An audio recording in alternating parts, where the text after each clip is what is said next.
Christopher Ward has had a meteoric rise over the past few years. They've gone from a relatively small watch brand to one of the biggest independent watchmakers on the planet. In 2024 alone, Christopher Ward did more in revenue than Nomos, Marathon, and even Oris. With endless positive reviews here on YouTube, countless articles and blogs raving on about the quality. Is Christopher Ward the real deal, or are they simply overhyped? Hello there, my name is Kieran, welcome to Top Tier Ticker. I hope you're having a good day. My watch collecting journey started about 5 years ago now, and the landscape looked completely different. Christopher Ward were a brand that no doubt had respect amongst collectors, but they were for sure more of a deep cut brand for those who wanted something a little bit different. That label though has no doubt changed of late. Christopher Ward is no longer the small fish in a big pond. They're seriously taking some market share from other huge established independent brands. But how did this happen? Well, for me, it's not by accident. It's clear that the people behind Christopher Ward are undeniably ambitious. They really do want to disrupt the status quo. And so far, that's exactly what they've done. Almost every single release causes a bit of a stir. The Bel Canto felt like a huge statement from the brand, pushing the boundaries of what a lot thought was possible from such a young watchmaker. Then the 12 all but cemented their newfound place, a watch brand that went from the forums to the talk of the town. However, there comes a point where something is praised that much, it becomes near impossible to live up to the expectations set, and I fear that this might be the case with Christopher Ward. I've got hands-on with the entire Christopher Ward catalogue on a few different occasions now, everything from the newest Guilloche Bel Canto to the 12X Skeleton. I've even owned a Christopher Ward myself in the past. The Malvern 595 was a super thin manual wine dress piece. I bought this watch for £200 pre-owned on eBay back in 2022. You ain't picking up a Christopher Ward for that much anymore on eBay, let me tell you. But then I realised I've never actually made a dedicated Christopher Ward video. So I emailed the guys over at Christopher Ward and told them to send something over. Today we have something brand new from Christopher Ward that's coming out very soon. So we'll first take a look at this watch, then we'll answer that question whether I think Christopher Ward is overhyped or not.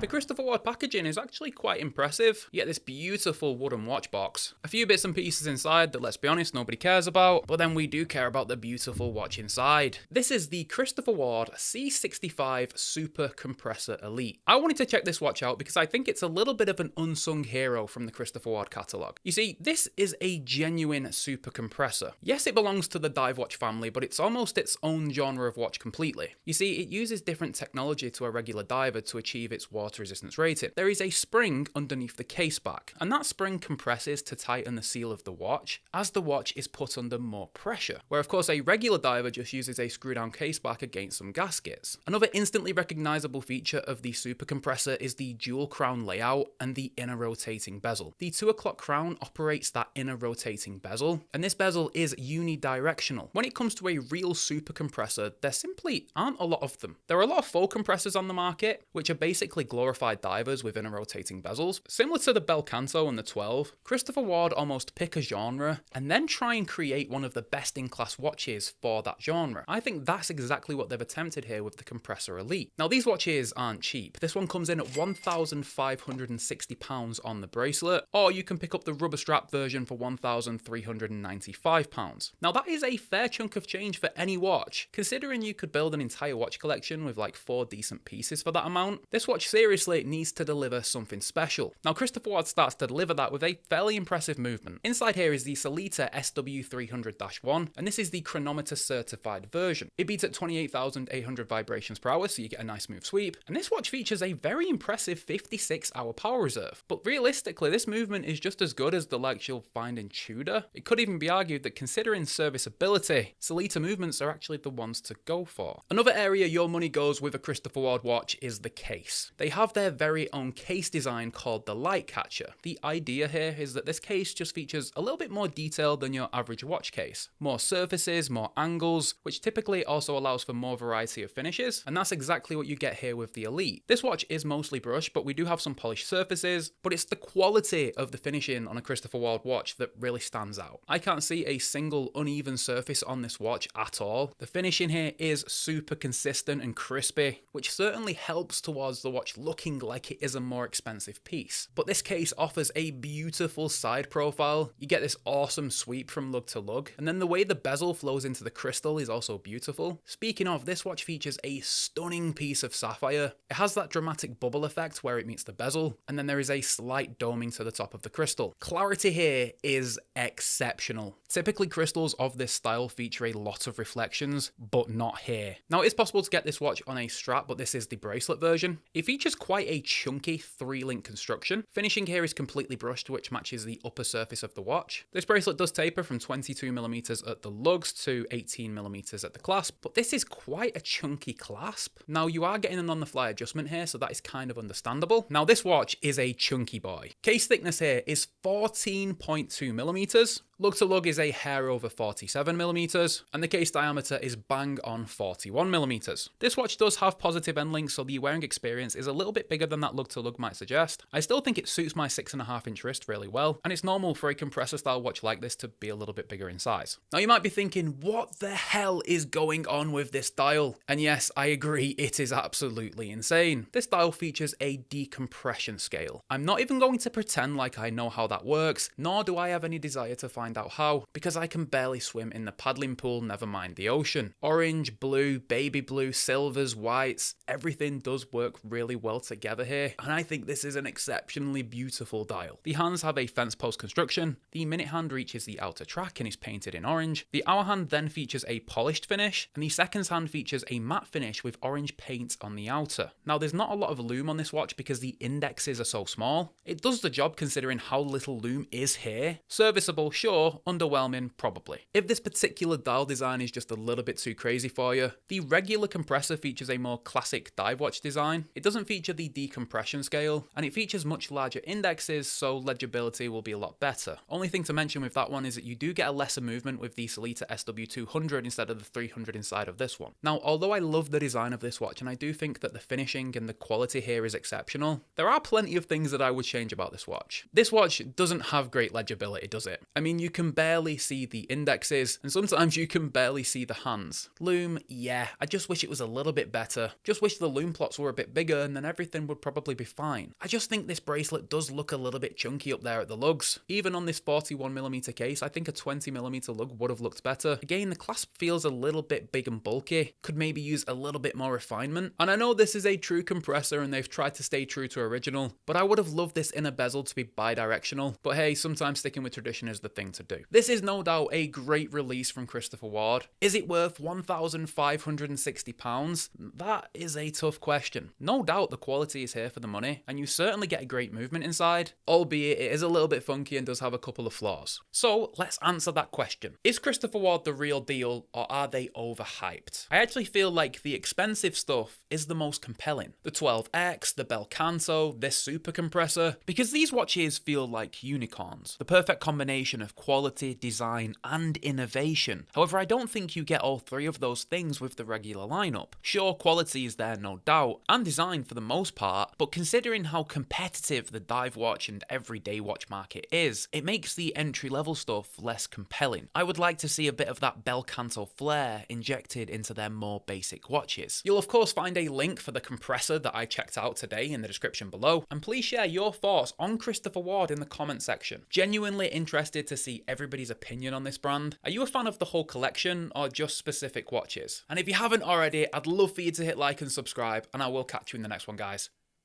Bye for now.